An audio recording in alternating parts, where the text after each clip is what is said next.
Bonsoir, bienvenue à tous dans cette édition. Voici les titres choisis pour vous. Chaises vides aujourd'hui à l'école de Pemboa à Ouégoua. Les parents d'élèves de 3 tribus se sont accordés pour garder leurs enfants à la maison. Un mouvement de grogne pour dénoncer l'état de la route. Reportage dans ce journal. Vallée NC face à la population de Yaté aujourd'hui. D'un côté, les signataires du pacte de développement durable du Grand Sud rassemblés pour évoquer la situation de l'usine et de l'autre, mouvement de grogne des salariés contre le plan de licenciement. Détail dans cette édition. Joshua, originaire de Bélep, quitte son île natale pour se rendre à Poum où il sera scolarisé. À 11 ans, il laisse sa maman pour vivre avec sa tante. Un moment difficile que vous allez découvrir, c'est le feuilleton de la semaine. On ouvre avec cette actualité. À peine la rentrée lancée, l'école de Pemboa à Ouégoua est perturbée. Les instituteurs ont trouvé ce matin des chaises vides. Les parents de Waon, Bouelas et Pemboa ont gardé leurs enfants à la maison. En cause, l'état de la route, une situation qui devient de plus en plus compliquée pour les transporteurs. Natacha Ougui, notre correspondante du Grand Nord, est allée à la rencontre de Léa. Regardez. 2 jours de vacances de plus pour Léa, 6 ans, qui habite la petite tribu éloignée de Waon. Cette fillette devait faire sa rentrée hier à l'école de Pemboa, mais impossible. Je ne suis pas partie à l'école parce que la route est mauvaise. Le cyclone Wezi aura dégradé plus de 8 km sur les 12 que doit effectuer quotidiennement Christian pour conduire la dizaine d'enfants de Waon, Bouelas et Pouébadou. Avec cette route, le transporteur n'a pas roulé hier et aujourd'hui. C'est surtout les trous, ça bascule le car. Voilà. Là, les crevasses, là, ça devait être faire 50 cm. Là, je ne peux pas passer ici. Là. De là à faire tous les jours, là, non, c'est pas possible. Je préfère ne pas rouler, c'est pour la sécurité des enfants.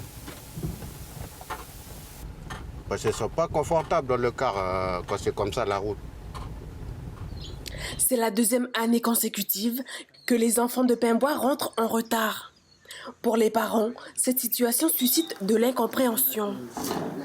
Tous les cours sont pénalisés dedans. Surtout ici à Waon et puis tous les autres tribus environnantes. C'est pas les routes, une bonne route, c'est des routes cow-boy. Je m'inquiète beaucoup avec ma fille là, qui descend avec le car. Ça nous surprend parce que d'abord on nous a dit qu'on a décalé une semaine nos rentrées. Donc c'était pour refaire les routes par rapport au cyclone, quoi. Au cyclone, on dit un cyclone qui est passé. Bon. Et à la finale, il manquait encore du travail à faire. Et la semaine qu'il fallait, ils n'ont pas pu. Donc nous on était un peu découragés pour la mairie par rapport à ça, quoi. Parce que les enfants, ça fait une semaine qu'ils ont manqué l'école, donc on voudrait bien que chaque année, ils reprennent comme toutes les... Ce matin, lors de notre tournage, des machines de la mairie se sont rendues sur Waon. Si Christian estime que la route ne représente plus de danger pour les enfants, il reprendra alors son circuit journalier. Contacté, la mairie n'a pas pu répondre à notre sollicitation. Je vous le disais en titre, une réunion s'est tenue pour évoquer la situation de l'usine ce matin à la base vie de Goro à Yaté. Direction de Vallée NC, comité Rebounou et coutumiers du Grand Sud, tous signataires du pacte de développement durable du Grand Sud, un accord qui garantit la protection de la biodiversité de la commune tout en exploitant la ressource. On écoute Raphaël Mapou, porte-parole de Rebounou, suivi de Antonin Beurier, directeur général de Vallée NC. Vallée NC, représenté par M. Beurier, a bien compris conscience de la portée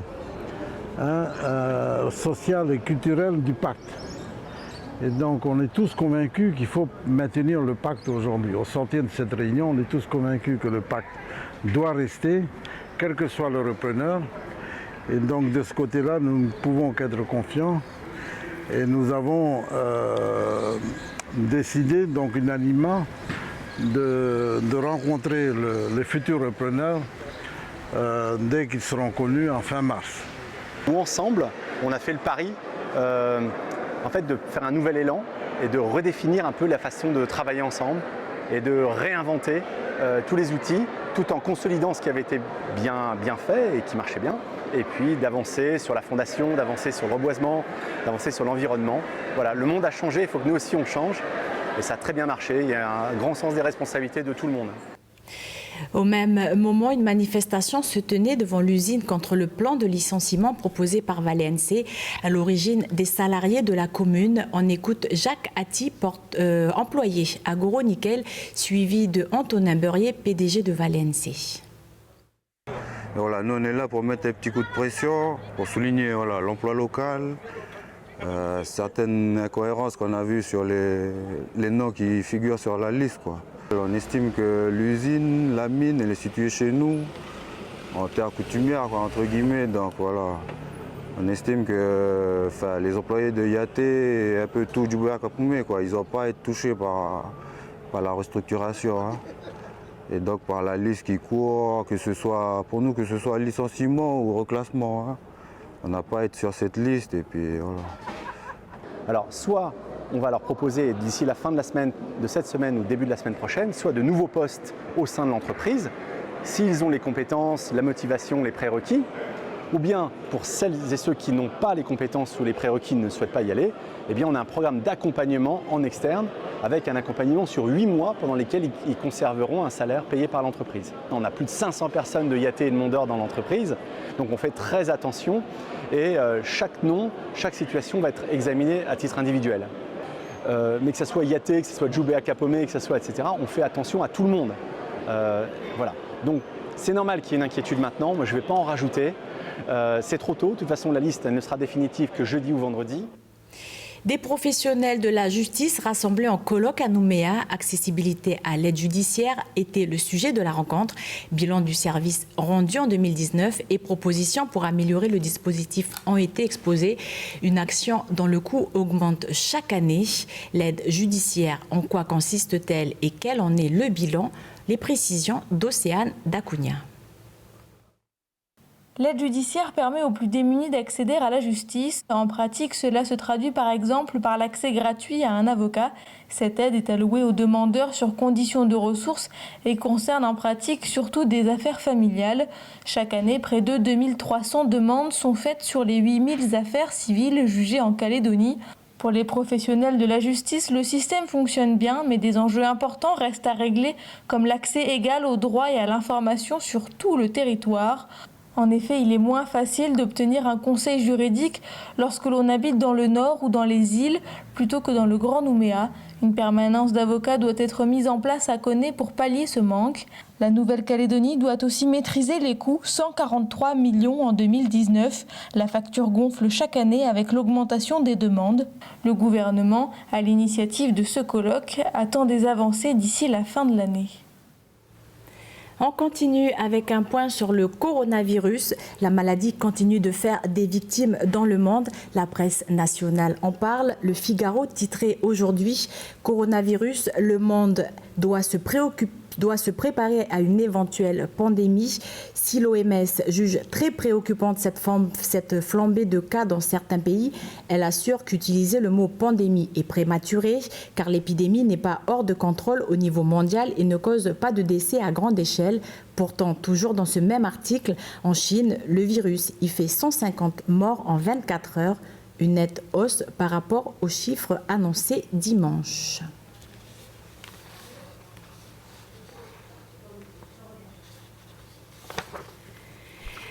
Passons à notre page communale.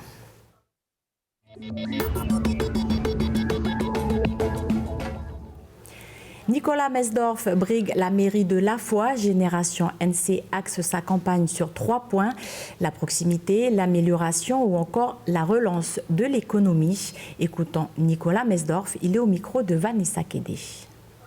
Puisqu'à la fois il y a un taux de chômage qui est énorme, 10%, c'est largement supérieur au taux de chômage moyen en province sud qui est de 7 et même à celui de la Nouvelle-Calédonie qui est de 9.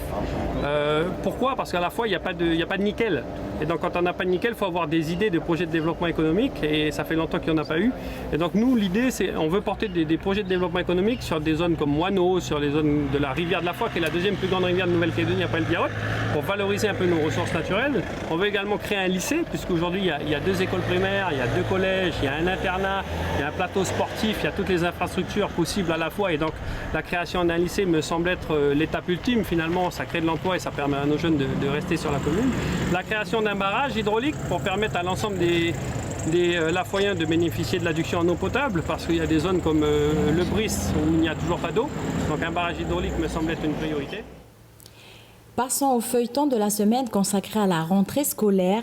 Nous suivons le quotidien de Joshua, 11 ans, originaire de Bélep. Ce soir, il quitte son île pour se rendre à Poum où il sera scolarisé.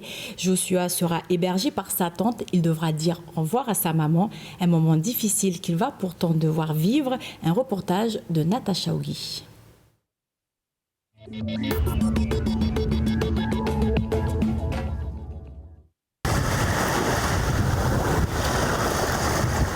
Nous sommes au lendemain du passage du cyclone Wezi. Jocelyne et sa famille ont navigué pendant plus d'1 heure pour relier Bélep à Poum. En déchargeant toutes les affaires, la maman a un petit pincement au cœur. Elle réalise que le retour se fera sans son cadet. Oui, moi ça va me faire beaucoup, il va beaucoup me manquer. C'est mon seul garçon. Ça fait triste de le voir partir, mais je serai obligée, il est pas en 6e. Je suis obligée de l'accepter. Une fois le bateau amarré, la petite famille se rend chez la maman de Jocelyne, ici à la tribu de Tiabet. Interne en semaine, c'est ici que Joshua sortira tous les week-ends. Il sera sous la responsabilité de ses aînés. La guerre, voilà, là Joshua vient pour rester, là. Là c'est fini, là c'est... Ah, voilà, Goé. Je m'occupe de... C'est comme si c'est mes petits frères, parce que les Jocelyne et puis tous les tontines qui sont là, ils ont occupé de moi. Maintenant, c'est à mon tour de m'occuper de leurs enfants. Je fais comme si c'est mes enfants. J'ai ma fille aussi, elle est au collège. Il va faire pareil que José, il va arriver ici, faire les leçons. Puis lundi, on va s'occuper d'eux, réveiller pour prendre le ramassage pour aller à l'école. Après vendredi, ils reviennent, c'est pareil tous les week-ends. Ça me fait du bien, puis ça me rassure aussi un peu, parce que comme ils sont au sein de ma famille, je sais qu'ils vont être bien encadrés. À peine installé que le lendemain, Joshua et sa famille quittent le domicile de la grand-mère. Objectif, continuer la traversée du pays, cette fois-ci en bus. Là, on descend sur Koumak. Après, on va prendre le car à rail pour descendre sur Nouméa et revenir dimanche et la rentrée lundi. C'est une course contre la montre qui s'annonce pour la petite famille, mais qu'importe, aller à la capitale, c'est avoir plus de choix et à des prix compétitifs. Et un long voyage attend Joshua qu'on retrouvera demain à Nouméa au programme Shopping pour la rentrée. Environnement maintenant, visite avec la Société calédonienne d'ornithologie des étangs de Nili à la fois. Dernière étape d'une série d'animations autour des zones humides. Objectif, faire découvrir aux visiteurs la richesse de ces lieux. Reportage avec Océane Dacunia. Au loin là-bas, vous allez peut-être voir dans la troupe, il y a un jeune. Il n'a pas encore le bec coloré. Là, il y a la poule sultane qui lorgne autour du radeau, du grèbe. Jumelles en main, les visiteurs ne manquent pas une seconde du spectacle. J'ai appris beaucoup de choses parce que tout en étant adhérente à cette association, je ne connais pas grand-chose aux oiseaux. Le lagunage, par principe, c'est sale. Le fait que des oiseaux se sont venus s'installer dans ces 3 lagunes, ça positive un peu ce coin négatif. Et en plus, il fait beau, c'est agréable. Le grèbe n'est pas un canard, c'est un oiseau. Il n'a pas les pattes palmées, lui, il va avoir plus les pattes lobées. Si vous observez, de temps en temps, ils disparaissent de la surface pour ressortir plus loin. Ils se nourrissent en plongeant directement dans l'étang. On s'est aperçu quand même qu'il y avait une richesse au niveau ornitho.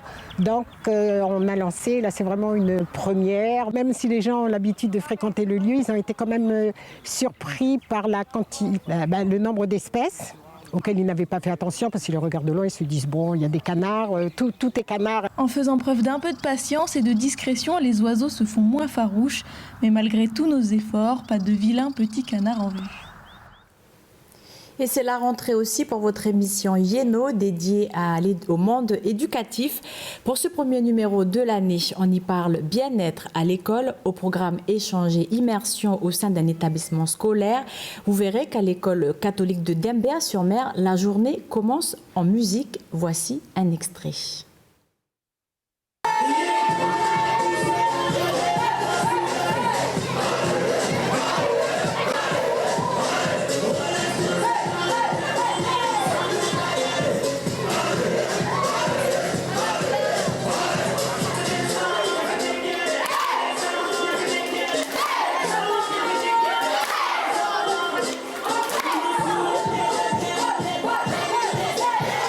Qu'est-ce que ça change d'être accueilli avec une Zumba le matin? Ça nous réveille, pas comme d'habitude quand il n'y avait pas la Zumba. En rentrant en classe, on était fatigué, on n'arrivait pas trop à écouter dans la classe. Et là, avec la Zumba, on arrive mieux à écouter, on n'est pas fatigué, on arrive bien. On fait ça tous les matins pour réveiller tout le monde, pour que ils soient motivés à venir à l'école et à bien travailler pour le matin à l'école. Retrouvez-moi dans votre émission Yéno juste après votre météo. Surtout, restez avec nous. Stéphanie nous a concocté des surprises. À 19h20, votre magazine Enquête exclusive. Belle soirée sur Calédonia.